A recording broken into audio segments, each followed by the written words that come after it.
Tout commence avec un roman de Thomas Harris, publié en 1988. Le livre connaît rapidement un énorme succès grâce à son mélange de thriller psychologique et d'horreur.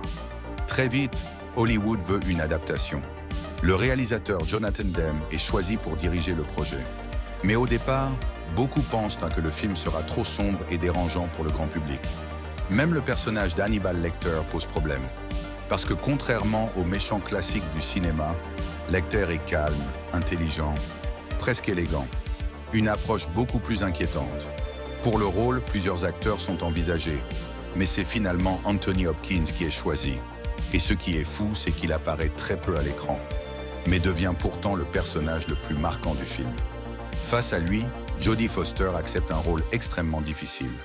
Le film repose énormément sur son regard et sa vulnérabilité. Pendant le tournage, Jonathan Demme utilise énormément de gros plans. Les personnages regardent directement la caméra, ce qui donne au spectateur une sensation de malaise très particulière. À sa sortie, le film devient un phénomène. Et surtout, il réussit quelque chose de rarissime. Remporter les 5 Oscars majeurs. Meilleur film, meilleur réalisateur, meilleur acteur, meilleure actrice et meilleur scénario. Aujourd'hui encore, Le Silence des agneaux est considéré comme l'un des thrillers les plus cultes de l'histoire du cinéma. Cette scène du silence des agneaux est-elle vraiment culte? Clarice Starling avance lentement dans le couloir de la prison. Plus elle descend, plus l'ambiance devient oppressante. Puis elle arrive devant une cellule différente des autres. Pas de barreau classique, juste une paroi transparente. Et au milieu, un homme parfaitement calme. Hannibal Lecter.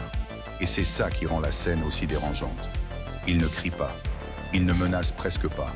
Il parle doucement, avec un calme total. Mais chaque phrase crée un malaise énorme. Anthony Hopkins bouge très peu. Il fixe simplement Clarice, presque sans cligner des yeux. Et plus la conversation avance, plus on a l'impression que c'est lui qui contrôle totalement la scène. Le plus impressionnant, c'est que tout repose surtout sur les dialogues et l'ambiance. Pas besoin d'action ou de musique énorme.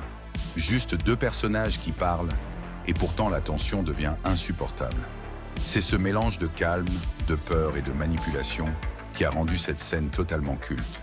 Mais pour toi, cette scène est-elle l'une des plus marquantes du cinéma? Tu penses connaître Le Silence des agneaux? Mais les coulisses du film sont presque aussi dérangeantes que le film lui-même. Déjà, à l'origine, c'est Gene Hackman qui possédait les droits du film. Il voulait même réaliser et jouer dedans.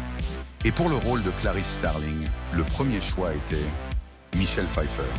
Finalement, c'est Jodie Foster qui récupère le rôle.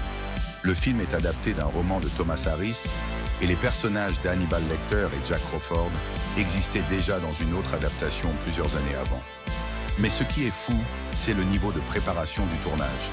Pour rendre le film crédible, Jodie Foster et Scott Glenn ont travaillé avec de vrais agents du FBI. Scott Glenn a même regardé de véritables photos de scènes de crime.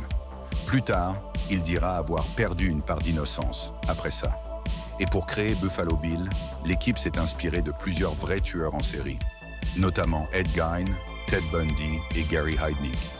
Malgré le sujet extrêmement sombre du film, l'ambiance sur le tournage était totalement différente. L'équipe passait son temps à faire des blagues et à détendre l'atmosphère pour éviter de sombrer dans quelque chose de trop lourd mentalement. Et pourtant, malgré un budget limité et les problèmes financiers du studio, le film va réussir l'impensable. Il remporte les 5 Oscars majeurs. Meilleur film, meilleur réalisateur, meilleur acteur, meilleure actrice et meilleur scénario adapté. Aujourd'hui encore, Le Silence des agneaux reste l'un des thrillers les plus cultes de l'histoire du cinéma. D'abord, Clarice Starling court dans la forêt avec le t-shirt complètement trempé de sueur. Mais 1 minute plus tard, pendant son interrogatoire, la sueur a quasiment disparu. Ensuite, Hannibal Lecter retire ses menottes en quelques secondes avec un minuscule morceau de métal. Pour un prisonnier aussi dangereux, la sécurité paraît étonnamment faible. Puis Lecter enveloppe un policier dans un immense drapeau américain après son évasion. Problème, sa cellule était censée être complètement vide. Après, pendant la scène où Buffalo Bill chante devant le miroir, la version française change une phrase de la chanson originale. ce qui donne une phrase qui n'a plus vraiment le même sens. Enfin, dans Le Silence des agneaux, Lecter affirme ne pas avoir tué Benjamin Raspail. Mais dans d'autres œuvres de la saga, il est clairement expliqué qu'il l'a assassiné lui-même. Alors, qui dit vrai? À la toute fin du film, Hannibal Lecter, vêtu de blanc et coiffé d'un chapeau abîmé, passe un appel depuis une cabine aux airs tropicaux. Cette mise en scène est directement inspirée d'une scène du film Blonde Vénus, 1932, avec Marlène Dietrich, visible autour d'1h01 dans le film original. Vers la fin, Clarisse traverse un dédale de couloirs étroits et oppressants.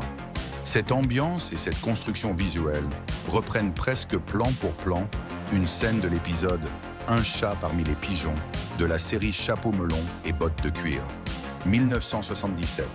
Les scènes du puits profond, sombres, avec un seau qui descend pour transporter objets ou animaux, s'inspirent d'un épisode de la série Les Mystères de l'Ouest, intitulé La Nuit des Assassins.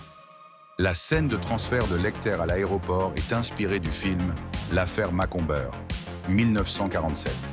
On y retrouve exactement les mêmes éléments. La piste, les officiels, les commentaires, le véhicule de police et même la tour de contrôle en arrière-plan. Le tatouage « Love » sur la main du tueur est un clin d'œil évident à La Nuit du chasseur. Dans ce film culte, le mot « Love » est lui aussi gravé sur la main d'un personnage inquiétant. Quand Clarisse descend dans le souterrain pour rencontrer le docteur Lecter, la scène reprend presque à l'identique la dernière minute de l'affaire Macomber. Une jeune femme avance dans une galerie inquiétante, encouragée par un homme derrière une vitre. Tu en connaissais certains? Le Silence des agneaux est-il vraiment un film culte? Ou juste un film tellement dérangeant qu'on le considère automatiquement comme un chef-d'œuvre? Parce que soyons honnêtes, le film met mal à l'aise du début à la fin. L'ambiance est froide, lourde, presque oppressante. Et pourtant, c'est exactement ce que les gens adorent.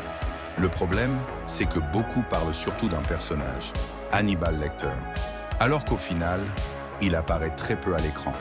Mais chaque scène avec Anthony Hopkins est tellement marquante qu'il écrase presque le reste du film. Et c'est peut-être là la vraie force du Silence des agneaux. Pas les scènes choquantes, pas la violence, mais cette tension permanente. Le film joue constamment avec le malaise. Les regards caméra, les silences, les conversations, tout semble inconfortable. Et aujourd'hui encore, certains trouvent le film brillant. D'autres pensent qu'il est un peu trop glorifié parce qu'il est sombre et psychologique. Parce qu'au fond, Le Silence des agneaux n'est pas un film agréable à regarder. C'est un film qui te met sous pression du début à la fin. Alors la vraie question, Le Silence des agneaux est-il un vrai chef-d'œuvre du thriller ou un film devenu intouchable avec le temps? Merci d'avoir regardé, n'hésite pas à commenter, mettre un like et de t'abonner pour me soutenir. Suis-moi sur TikTok si tu veux encore plus de contenu. À bientôt.